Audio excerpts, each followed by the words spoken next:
is learning about ancient Greek culture and seeing how it sort of pops up in our everyday lives. And these logos that I have up here for you are different ways that we see it, around. So Midas was an ancient Greek king who wished for the power to touch things, like everything that he touched would turn into gold. But that became a problem because he couldn't touch his food, and he couldn't touch. He went to hug his daughter, and he turned her into gold. And so it was a gift that was not as good as he thought it was going to be. Goodyear and FTD have Hermes's shoes. So he was a messenger with wings on his shoes that made him really fast. The Tennessee Titans, football team, whether you like them or not, Titans are a group of these like superhuman things, these giants that fought the Greek gods, the Olympian gods. Pandora is a story about the girl that opens the box and lets all the horrible things out. Nike was the goddess of victory, so that makes sense for a sports brand. The Michigan State logo has a Spartan helmet. So like ancient Greek warrior helmets, they were known for being just really super tough. You're going to be learning about that in the next couple of modules. And Trident gum. Trident means 3 teeth, so it's a weapon with 3 spikes on it. That was Poseidon's weapon. He was the god of the sea. And Ajax was a really, really strong Greek hero who fought in the Trojan War. And so they're saying that their cleaning stuff here is really strong. Okay, let me let a couple more people in. Okay, so those are just some ways that you'll see Greek culture in everyday life, things that show up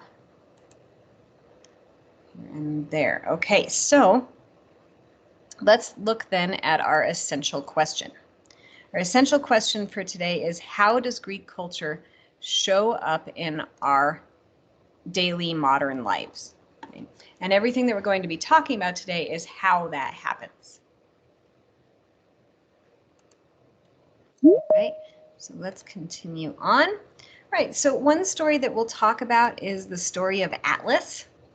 And Atlas was a Titan, which means he wasn't one of the Olympian gods. He was one of these giants that fought with the Olympian gods. So if you've ever heard of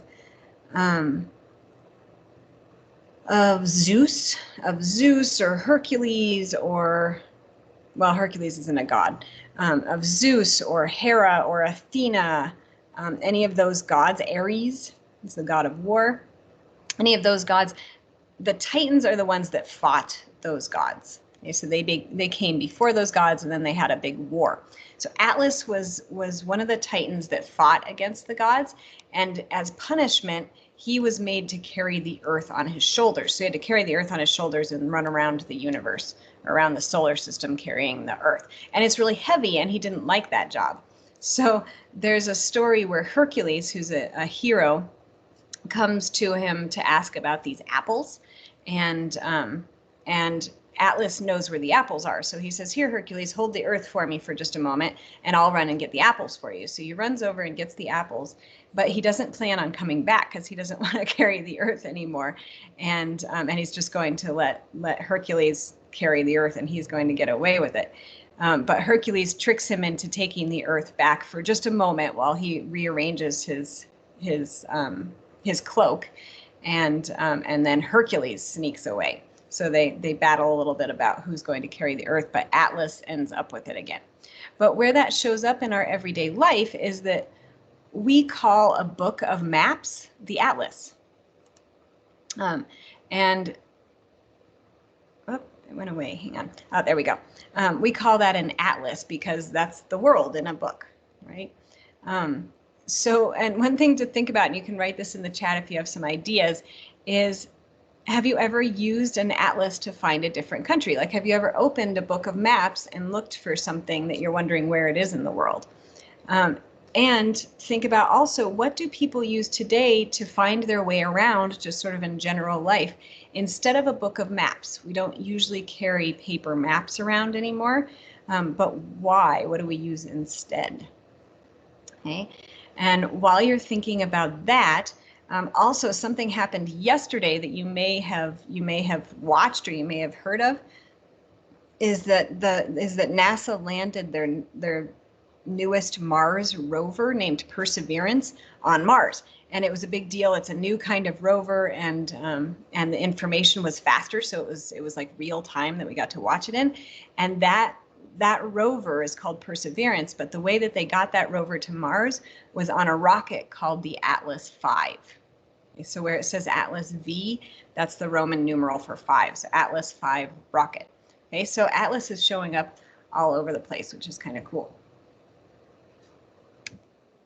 Okay, another place that we see some Greek culture is in popular idioms and phrases. One is the weight of the world on his shoulders. So that's talking about Atlas, right? He's carrying the weight of the world on his shoulders. It just means that there's a lot of responsibility on your shoulders, okay? That you're weighed down by all the responsibility that you're carrying. We'll skip the one in the middle for a moment. Let's go to the one on the right, which is Achilles' heel. So Achilles was a hero from the Trojan War who was invulnerable, meaning like he was invincible, because his mom, when he was a baby, dipped him into the river Styx, which is a magical river that makes you invulnerable. But to do that, she had to dip him in by holding onto his heel. She dipped him in, so he got dipped completely except for his heel, and that heel was his weakness, and that's how he died, was that he got shot with an arrow in that heel. So so your greatest weakness is often called your Achilles heel. Okay, so for this this picture on the right, this is the football team. It says the kicking game has been their Achilles heel all season long, meaning their greatest weakness. All right, and the one in the middle is a Herculean effort. That just means something that you have to try really, really hard at to do. So using your grit and just persevering and keeping on is a Herculean effort. Hercules was a hero who had to do, for this really mean king named Eurystheus, he had to do all these labors, which means like different really difficult jobs. Called the 12 labors of Hercules. And so when somebody has to do something that's really difficult, it's called a Herculean effort. Okay, so let's watch this video of a Herculean effort.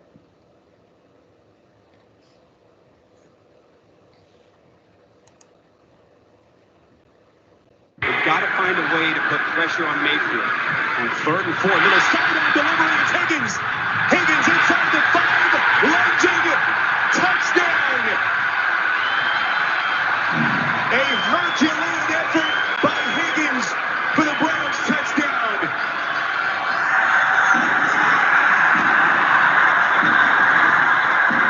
Very well done by Cleveland. Okay, good. Okay, so Herculean effort. And Tyler answered the question about the maps, about the Atlas maps. And yeah, we usually use a GPS. And if you have like a device, like a phone, our GPS is on our phone now. So we have an entire atlas digitally in our pockets most of the time. We've got to find a way. Okay, all right, another place we see this pop up is in astrology. So if you're into the zodiac, you've heard of this before, but the constellations, so the stars in the sky make pictures if you look at them just right, and I mean they kind of sort of make pictures. You have to use your imagination, but each of these, so the one that's in the sky at the time of your birth is what's called your constellation, your sign. So you can look at this chart on the bottom, the circle, and look at the date and see what your sign is. So you look for the date of your birthday to see what your sign is. And those signs are all part of stories about the Greek gods. And the gods are in the upper right. If you read like Rick Riordan books, like Percy Jackson books, then you've heard a lot about these gods, those stories, modern stories about these gods, and you might know some of the background stories. But each of the horoscope signs are part of those stories. So for example, let's see. Let's choose a good one.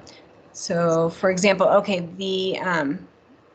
the Cancer in the bottom, the crab, that's the crab that distracted Hercules while he was trying to fight another monster called the Hydra.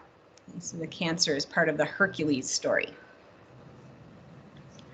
Okay, all right, so take a look and see what is your sign. Figure out what your sign is.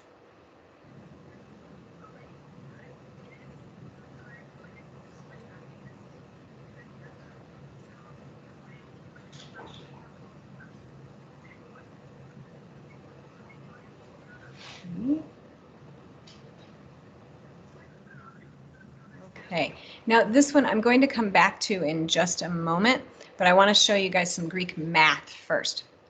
Hey, now Greeks didn't have a concept of mathematical zero. They understood the idea that there's something or nothing, you know, they got that concept, but they didn't use it in math because they didn't believe that in math you could have nothing.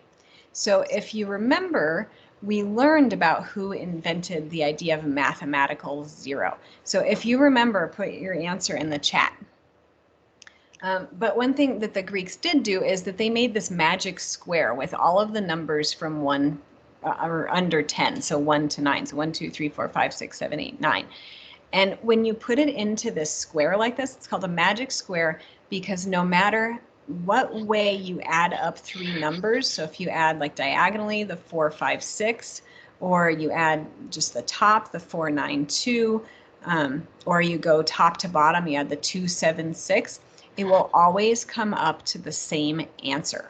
So take a look at that and see if you can figure out what the answer is. What is the answer always going to be? This magic square.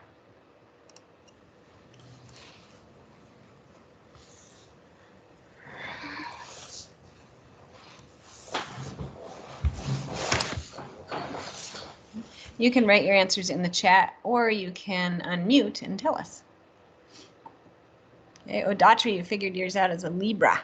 Libra is the scales of justice, and those are carried around by the god of law and order. It's kind of a cool sign. Does anyone see what the answer is to the... Oh, yeah, Boston's got it. Okay, the answer is 15. The numbers will always add up to 15. Okay, so that's kind of cool. The Greeks liked to just sort of play around with this and see what else it could do. Okay. Oh, Tyler's a Scorpio. So Scorpio is the scorpion that fought with Orion, the hunter.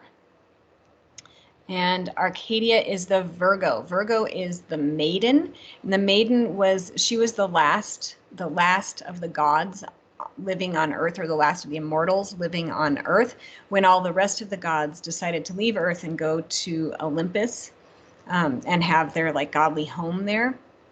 That's she's the one that stayed put the longest. Lauren is a Sagittarius. That's the centaur. That's also the archer, and the archer's arrows are pointed at Scorpio, at the scorpion. Okay. And Leo, Jillian is a Leo. Leo is the lion that was killed by Hercules, and the lion had this like invincible fur.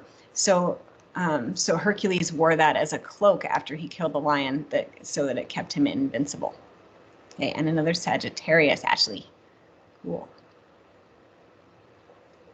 Okay, yeah, Tyler, it does look kind of like a Sudoku. Sort of the same concept, except with the Sudoku, you don't add things up, right? They're just sort of placekeepers. Marcus is a Taurus. The Taurus is the bull that was the father of the Minotaur. So the Minotaur was the half man, half bull that lived in the labyrinth, and that Theseus finally killed. Okay. So it's cool that all of these are linked to other stories. It's a really big like mythology cycle. Okay. Good. And Kiana, Cancer is the crab that distracted Hercules. Okay. Does anyone remember who came up with mathematical zero? Who invented that? We learned about it, I want to say 2 units ago.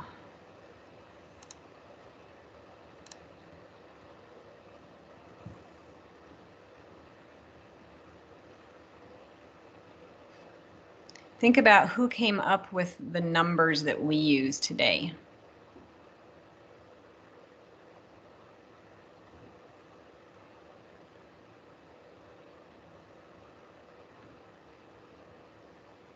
Fibonacci is a good guess.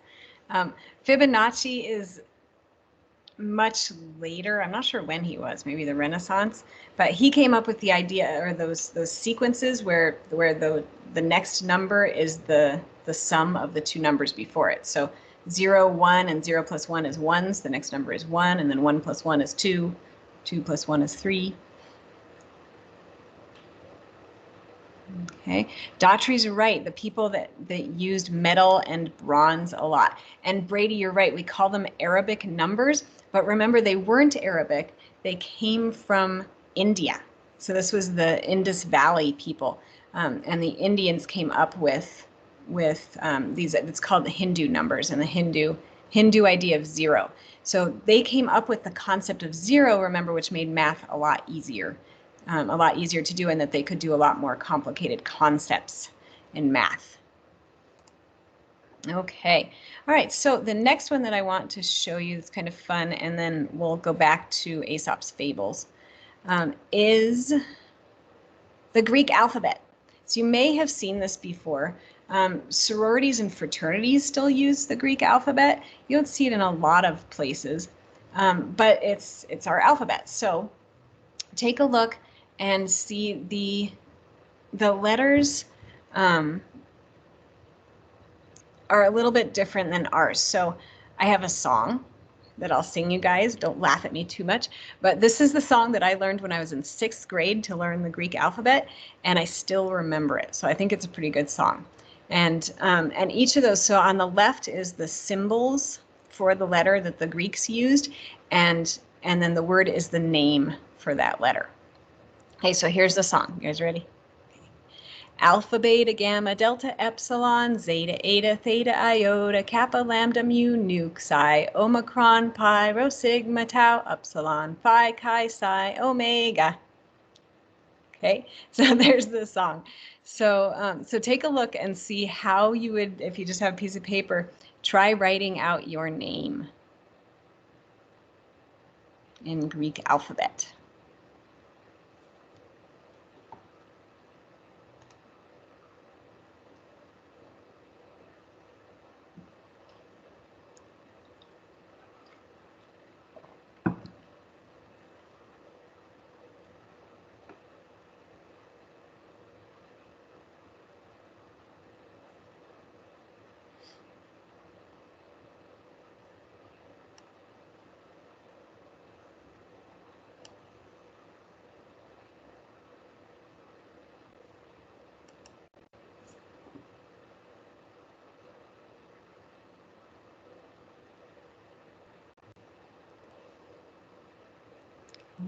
Okay, and while you're writing your name, there's some cool things to look at with the way they used the alphabet. They also used it for their numbers.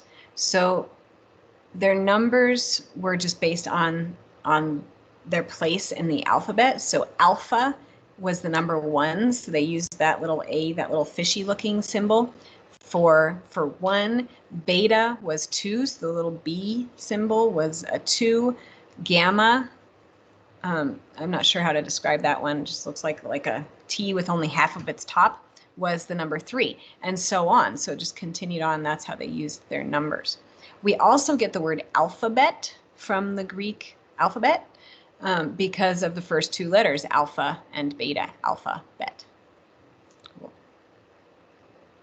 Does anyone have any questions about finding your name or figuring out how to write your name?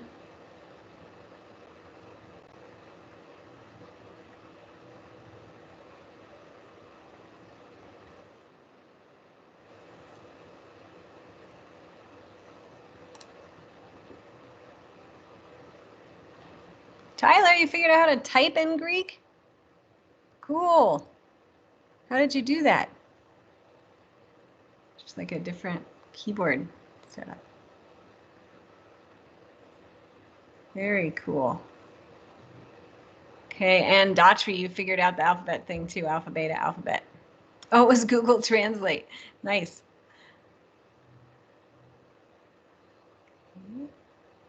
Now, something cool you might see if you have an H in your name, that there is no H Eta looks like an H, but it's actually an E.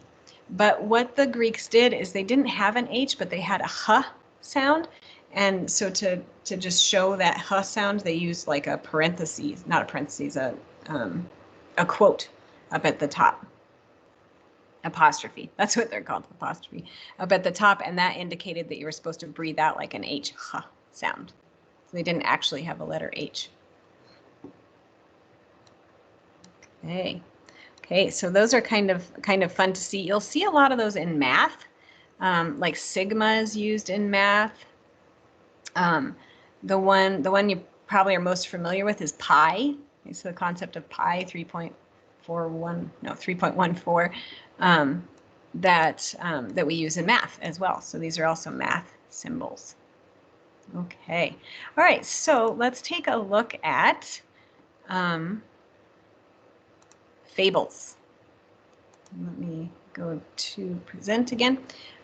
Fables. So Aesop was a Greek who came up with these just short stories that were meant to teach something. So teach a moral, which is a lesson for part of the story. And they're just short lessons, and there's lots of these fables. So we're going to learn a few of these fables, and then you're going to write your own. Okay. So 2 of these are videos, and then 2 are short readings that we can do. So if you are interested in reading aloud for us, I would really love that. Just think about if you'd like to volunteer, then I'll have you raise your hand for that part. Okay, but first we'll watch Belling the Cat.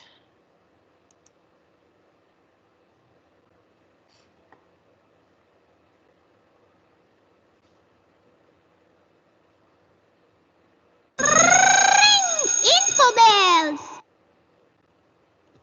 Belling the Cat. Once upon a time, there lived many mice in a grocer's shop. They lived very happily, gobbling up all the grocery items.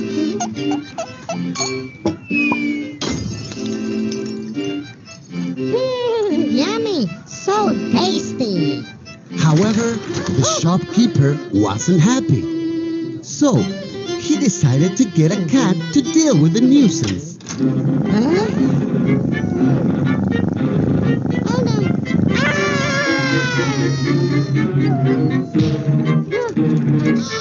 In a few days, the cat ate a number of mice. Oh, This scared the other mice.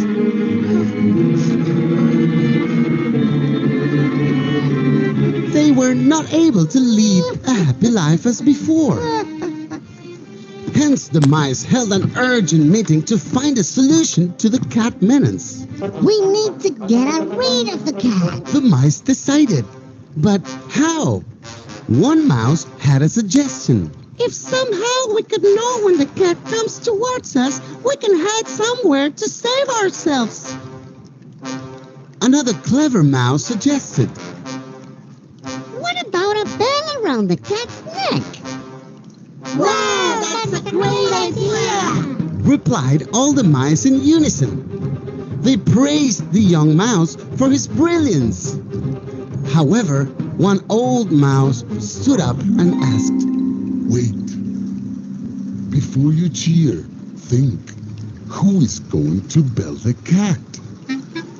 All the mice remained silent. No one wanted to bell the cat. Imaginary solutions never serve a purpose.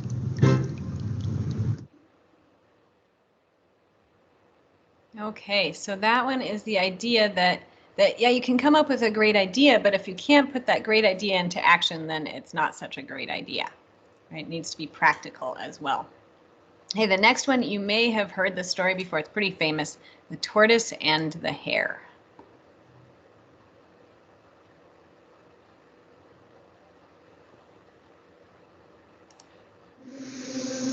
Don't sleep on me. Don't sleep on me.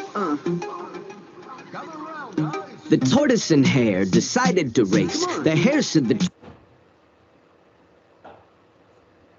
Tortoise would never keep pace. I'm faster than you, huh? He bragged to his face. I'll finish before you have gone any place. The tortoise was cordial, he barely responded. He just sat back and humbly nodded. Once the race started, the hare took off running. Gone in a flash, he was there, then he wasn't. The tortoise was slower, he plodded along. He just kept going, the race would be long. But about halfway there, the hare got cocky and stopped for a nap, thinking no one can pass me. He was so close to winning, why be concerned? But this was one life lesson he had yet to learn. Cause while he was sleeping, the tortoise was creeping, gaining more ground, believing, achieving, passing the hare who was quietly dreaming. Cause slowly and surely he knew he could beat him. And that's what took place. The hare slept too late. By the time he'd awoke, he had lost the whole race. So careful of bragging, work till you got it. Cause you never know, kids, you could be outsmarted. Watch what you say and treat people well, or you'll wish you could bury your head in a shell. Don't sleep on me. I'll be working the hardest, Don't sleep on me. I'll be working the smartest, First you crawl, then you walk, then you walk, then you run. Better cross the finish line before you say you won. Don't sleep on me. I'll be working the hardest,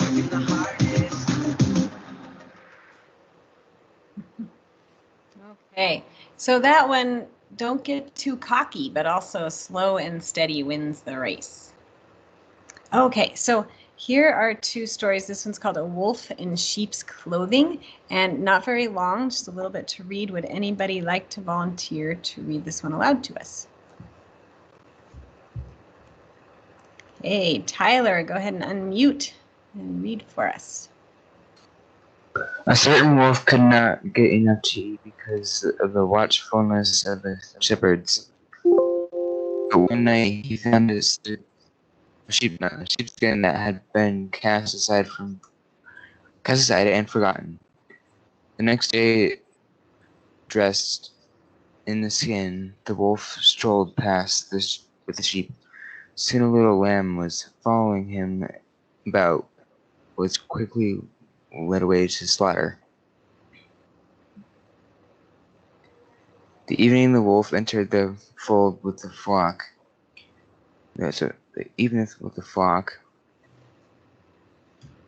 it happened that the shepherd took a fancy mutton broth that very evening, and picking up a knife, went to the fold. It was the first he laid his hands and killed was the wolf. Good. And then it tells us the moral is that the evildoer often comes to harm through his own deceit. Okay, so thank you, Tyler.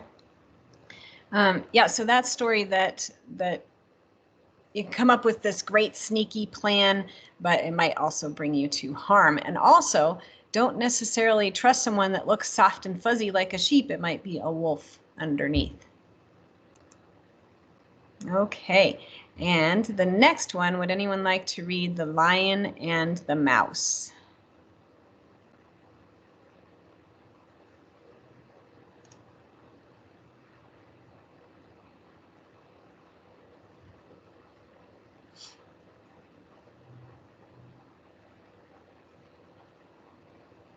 No one for that one?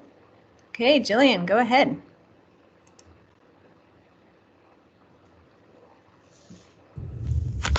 A lion lay asleep in the forest, his great head resting on his paws. A timid little mouse came upon him unexpectedly, and in her fright and haste to get away, ran across the lion's nose. Roused from his nap, the lion laid his huge paw angrily on the tiny creature to kill her.